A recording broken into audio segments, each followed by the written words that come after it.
Hello, hello, and I hope you're having a really great day.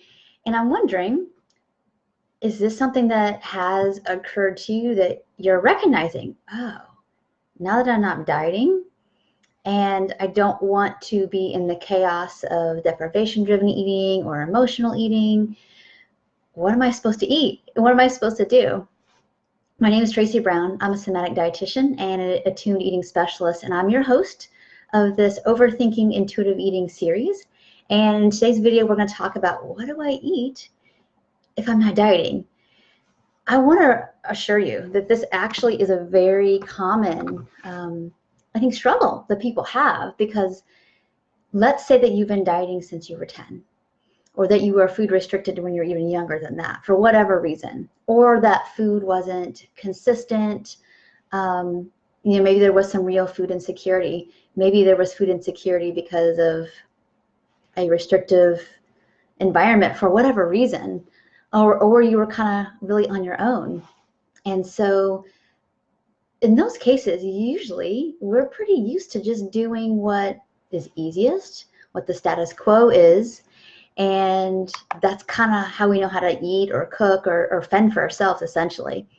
And so later in life, maybe by 10 or 12 or some older age, you're like, you found a diet to like grab onto and cling onto, and it made sense because it told you what to do and what to eat and how to be, and you'll get some kind of outcome, which is you'll be the right body, and then therefore you'll be lovable, or you won't be in a stigmatized group, or whatever it is.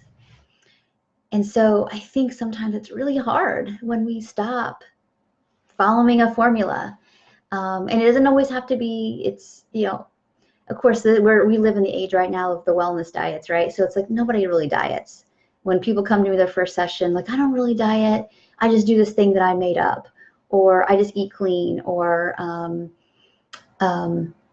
sometimes there's some hiding behind some philosophy of some kind.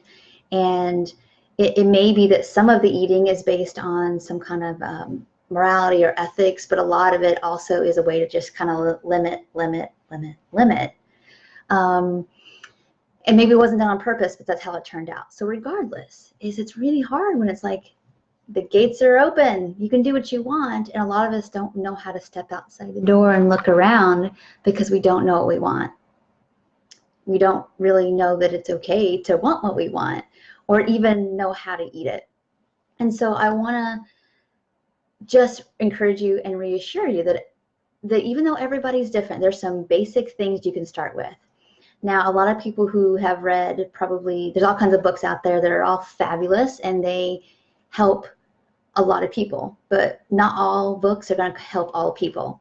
So I just want to start off with saying that when I work with people individually or in small groups, I'm really assessing for, are we eating enough?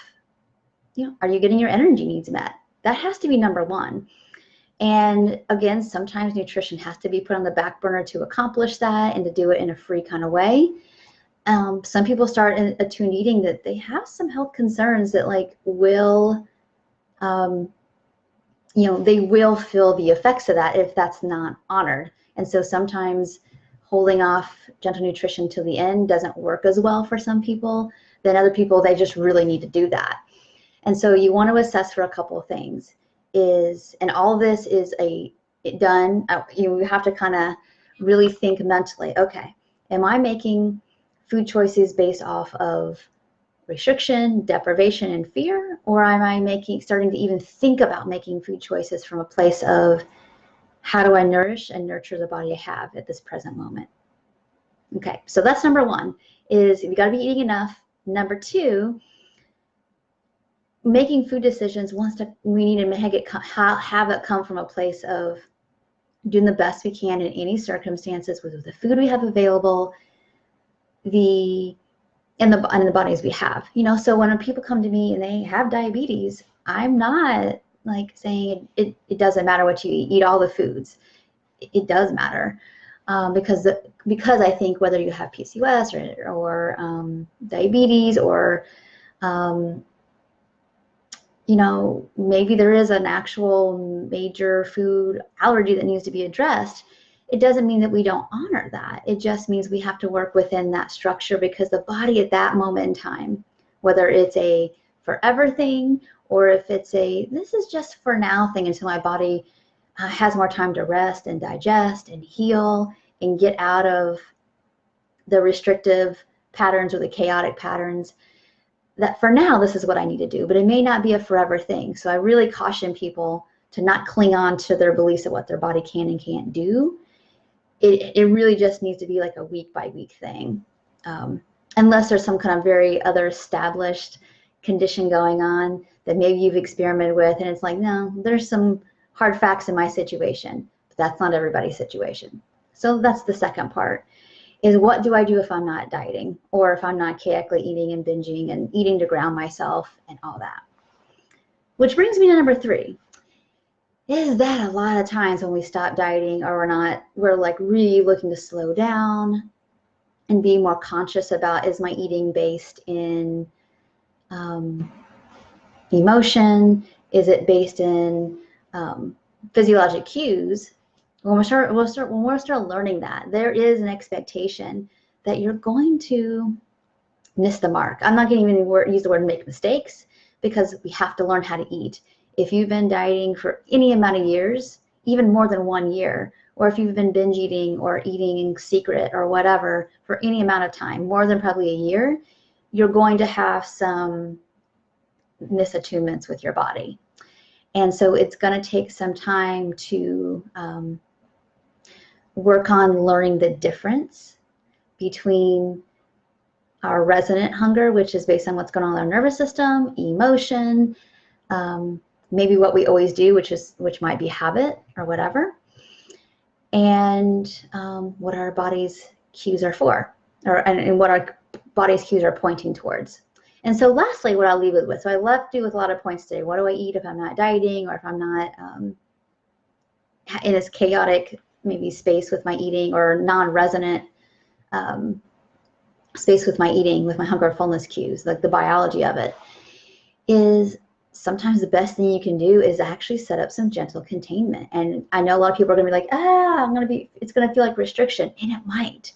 But having regular meals may also, if not having the container of dieting just feels too overwhelming, flailing in the air, I don't know what to do, one of the first and best things you can do is just set up regular meal times that work with your work schedule, if you're staying at home with littles, eat with when they eat, which is usually pretty regular, and sit down and get yourself to eat, essentially, and start to learn what meal mix works for you. And so if you don't know what that means, that's just what protein, carb, fat mix seems to be the most satisfying and satiating and what works, and you're going to continue to learn. So you're not going to make mistakes, but you're going to continue to get a lot of feedback as to what really works for you. And if you can start that process at a little bit sooner, I think there's going to be a little less just eating by the seat of your pants and guessing and worrying about it. And if you're doing it right, and more about, okay, I might need some gentle containment, and I really need to look at all the factors I talked about earlier in this video. So I think I just want to reassure you that it's really normal to not know what to do with your eating. And if you need more support, please let me know about that.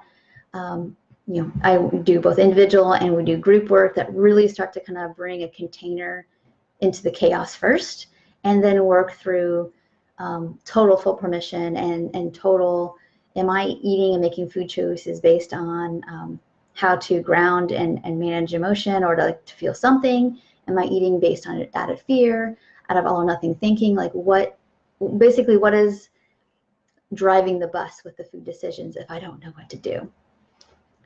And I'll give you a little bonus tip, is that if you don't know what to do, again, set up a regular meal, like have a little routine, basically, not a diet routine, not a restriction routine, but just having yourself eating regularly. And then lastly, eat with people. Start really eating with people that you feel are trustworthy and are safe, and start to learn how to use that co-regulation with somebody else to eat meals. That's some of the best things you can do. All right, well, thank you all so much for watching. I hope you've enjoyed this series. I think I'm going to do a bonus video next Monday, which will be, I think that's the 12th or the 13th. I'm not sure what day that is, but we are going to talk a little bit more about all or nothing thinking, because I think that's something that trips people up. So it's going to be this combination of all or nothing thinking along with how are we defining success? How are we defining success in this process? Because just a little hint for you from Monday's video, it's not going to be the diet culture way. It's not going to look anything like that. So be ready for that video on Monday. How are you defining success with intuitive eating? And until next time, take care. I'm going to put a link below. If you're not sure where you're starting from with the whole intuitive eating process and you don't know where to start, I'm going to put a little link below so you can basically do a little quiz and get some answers and see what comes up for you. And if you have some concerns about it, you can always reach out to me. So thank you all so much, and I will see you next video. Bye for now.